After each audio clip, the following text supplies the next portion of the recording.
تو یہ اس نظم کے مشکل الفاظ تھے. تو ناظرین، اب میں طلباء کے لیے اس نظم کو ترنم کے ساتھ پڑھتا ہوں تاکہ طلباء بھی اس کو ترنم کے ساتھ پڑھنے کی صلاحیت حاصل کریں. ایک بات اور عرض کر دوں ناظرین کہ یہ نظم جو ہے، اس کی جو حیت ہے، یعنی اس کی جو شکل ہے، یعنی کس صنف میں یہ لکھی گئی ہے، وہ ہے مثلث. اردو گرامر میں مثلث سے مراد وہ نظم ہوتی ہے جس کے ہر بند میں 3 مصرے ہوتے ہیں. 3 مصرے ہوتے ہیں، یعنی طلباء کی عام فہمی کے لیے عرض کر دوں، مصرے سے مراد ہے ایک لائن، ایک لکیر یا ایک سطر. تو یہ جو شاعرانہ سطر ہوتی ہے اسے مصرع چونکہ کہا جاتا ہے، اس کے لیے خاص لفظ ہے یہ مصرع. تو 3 مصروں پر مشتمل بند جس نظم میں ہوں، اس کی حیت جو ہوتی ہے وہ مثلث کی ہوتی ہے. جیسا کہ آپ جانتے ہیں مثلث کا لفظی معنی ہوتا ہے 3. ٹھیک ہے، 3 زاویے یا 3 کونے یا 3 ارکان یا 3 ممبران. ٹھیک ہے، تو اس کے 3 چونکہ مصرے ہوتے ہیں لہذا یہ مثلث حیت میں ہے. اور اس نظم کے کل جو بند ہیں وہ ہیں تعداد میں 5. ٹھیک ہے، 5 بند ہیں اس نظم کے.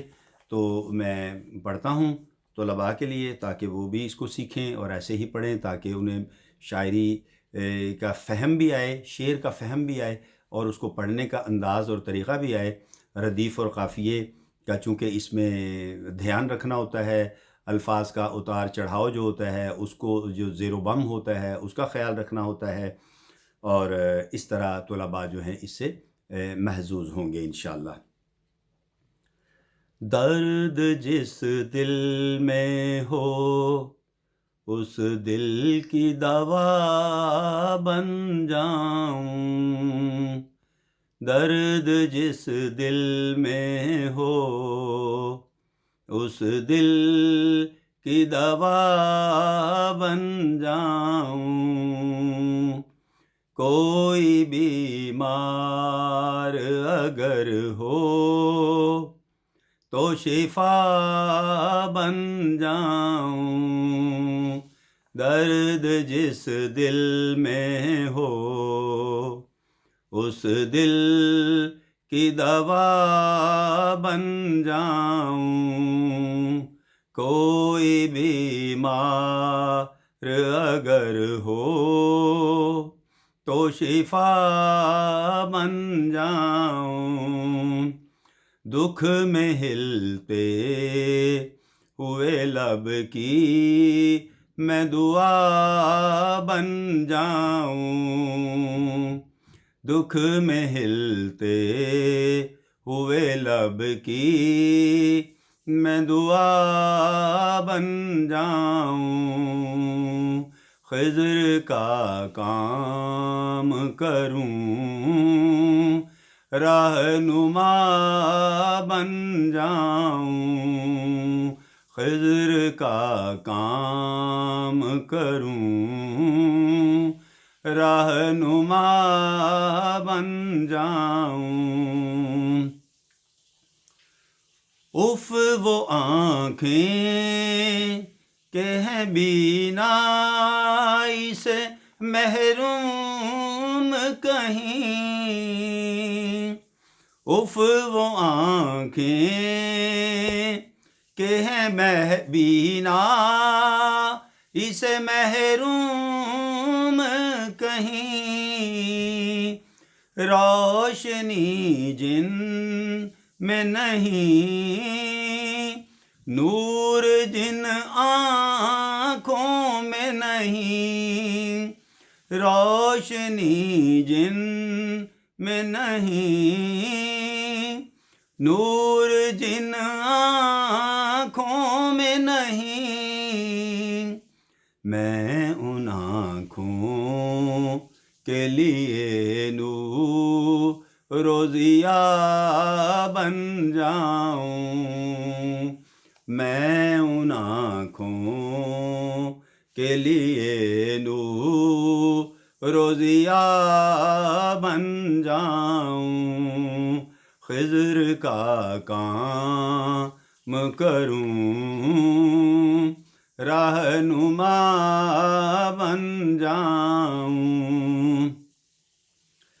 ہائے وہ دل جو تڑپتا ہوا گھر سے نکلے،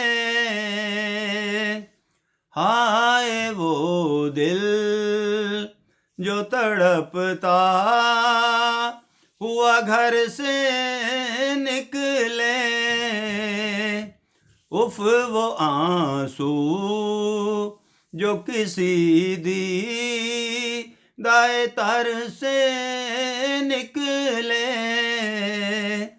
اف وہ آنسو جو کسی دیدۂ تر سے نکلے، میں اس آنسو کے سکھانے کو ہوا بن جاؤں، میں اس آنسو کو سکھانے کے لیے کو ہوا بن جاؤں، خضر کا کام کروں رہنما بن جاؤں، دور منزل سے اگر راہ میں تھک جائے کوئی، دور منزل سے اگر راہ میں تھک جائے کوئی، جب مسافر کہیں راستے سے بھٹک جائے کوئی،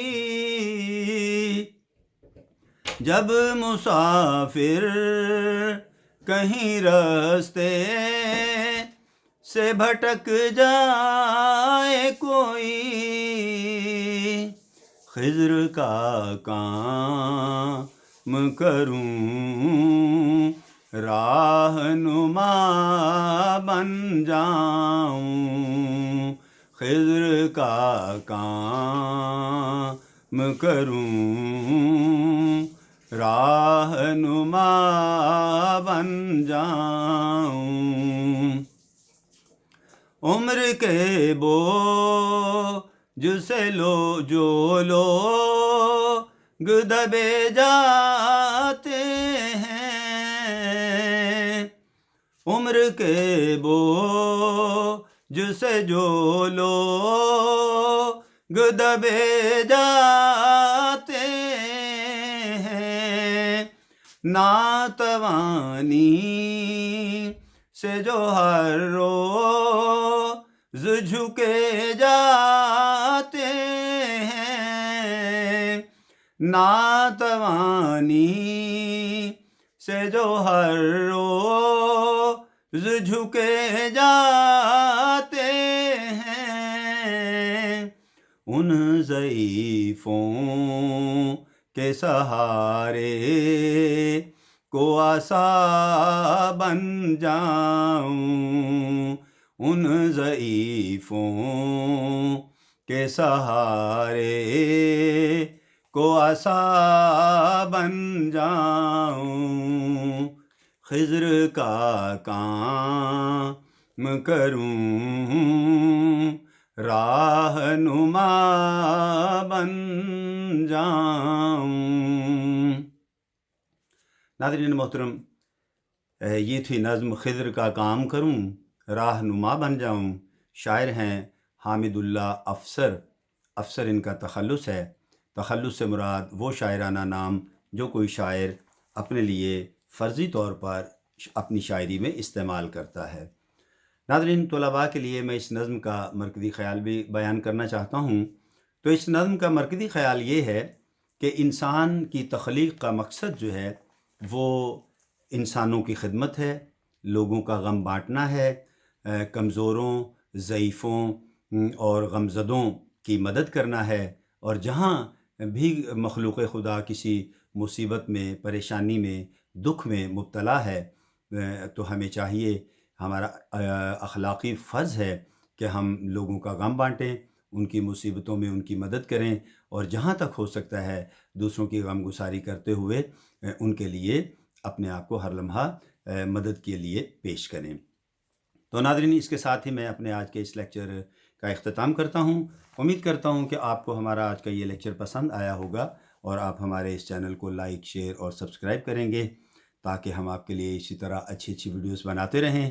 تو ناظرین، حیات و صحت رہی، تو آئندہ ویڈیو کے ساتھ آپ کی خدمت میں پھر حاضر ہوں گے۔ تب تک اجازت دیجیے، اپنا اور اپنے پیاروں کا بہت خیال رکھیے گا۔ اللہ ہم سب کا حامی و ناصر ہو۔ فی امان اللہ۔